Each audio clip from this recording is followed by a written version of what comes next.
Jenn Miller. She's a founder of Warrior Heart Wisdom. That's a holistic healing practice, and she's based in Dallas. Hi, Jenn. It's a great pleasure to have you in our community and Facebook group.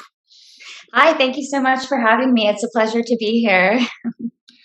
So please share how you became a founder of this Warrior Heart Wisdom, and what is your background and story?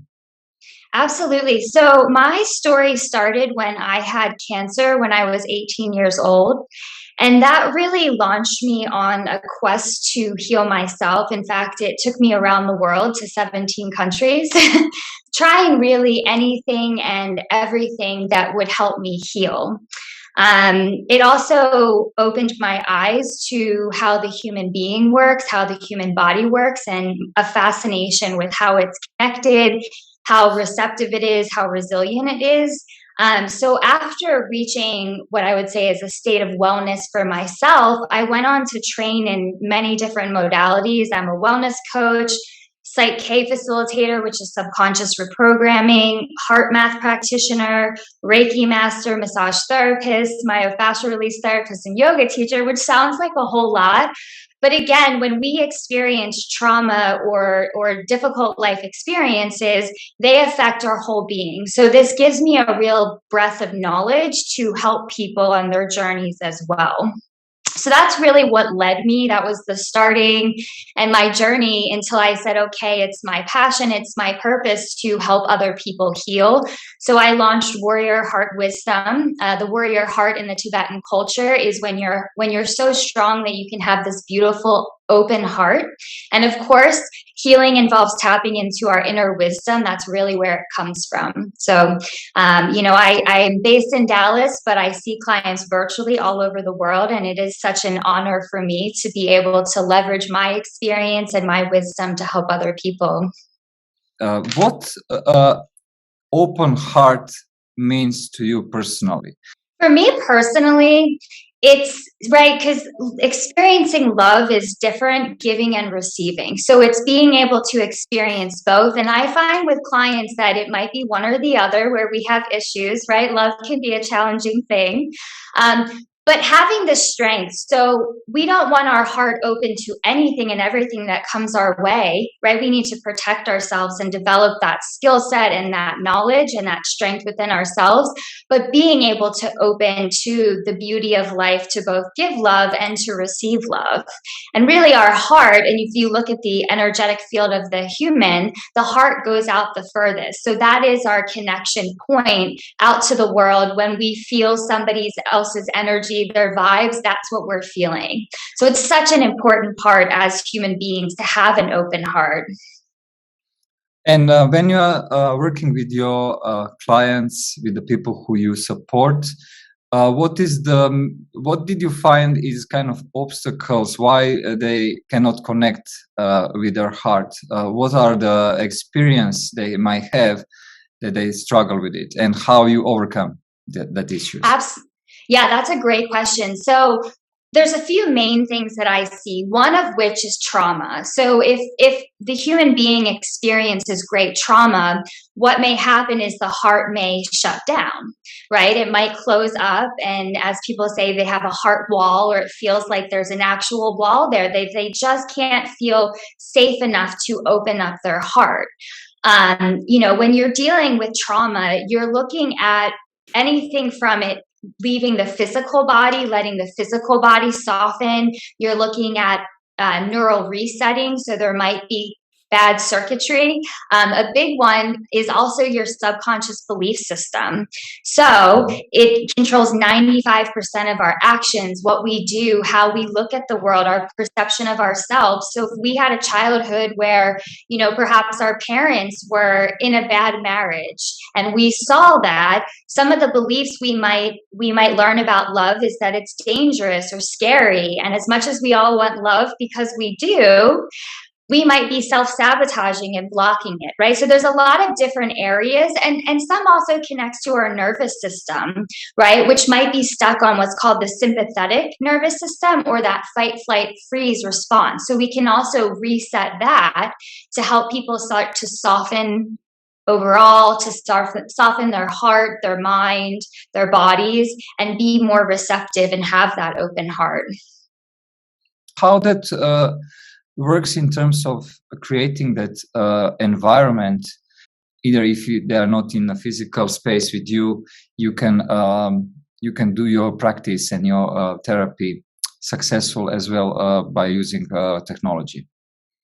Yeah, absolutely. So it's so amazing that we have technology and we can use Zoom. And the one technology I use, it's a bioenergetic wellness system, and it scans and looks at how energy moves through the body, where there might be blockages, how that's reflecting physically in our energy level, deeper patterns.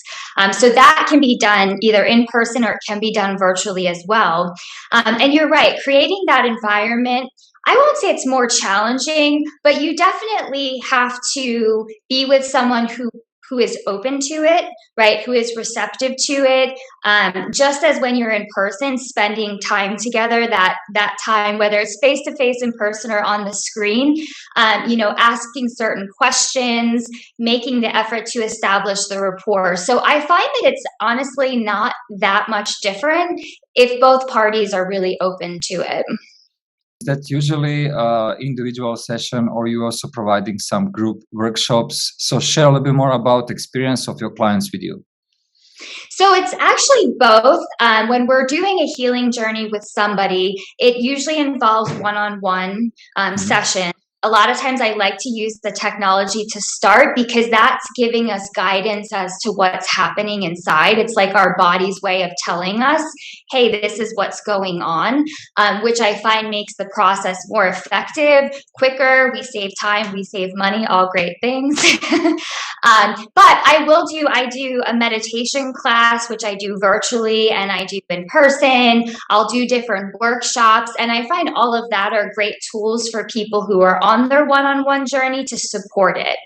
So I work with people in all different ways. And for the people who are curious about your methodology, what is the best way to learn more about you? Can you share your all channels you are using for get people know about you and your methodology? Yeah, absolutely. So my website is www.warriorheartwisdom.com.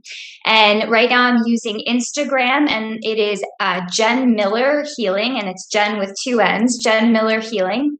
And so those are my main two channels that I'm communicating with people through. Do you have any specific demographics? Are you more working with the younger generation, older generation? Is there any specific demographics, or you are open to work with almost everyone?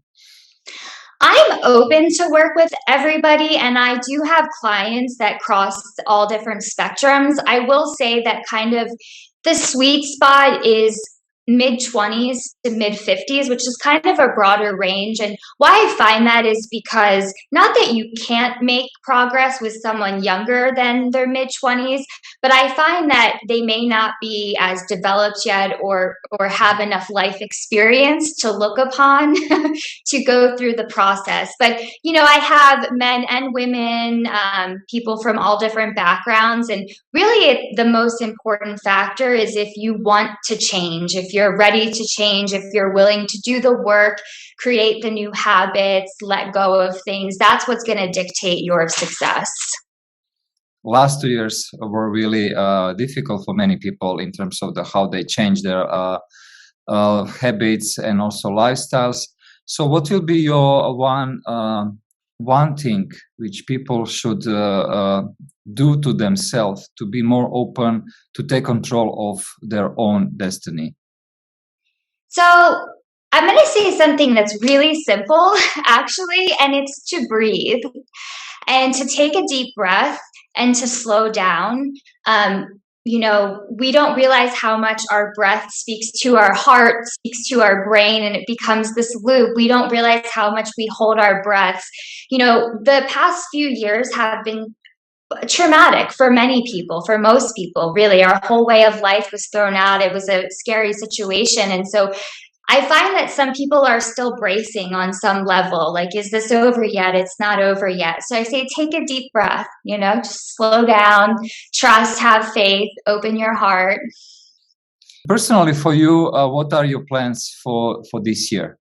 I am going to be putting on 2 retreats this year, so I'll be posting details about that soon. I'm also going to be partnering with someone doing some more neuroscience work, so seeing how we can incorporate some different machinery to look at brain waves while people are doing meditation, get them into a better state to see how we can make healing the most effective as possible. Jenn, thank you so much. It's a great pleasure to have you in our community. Wish you all the best and many, many happy clients who will connect with their hearts together with you. Thank you. Thank you, Ed. Take care.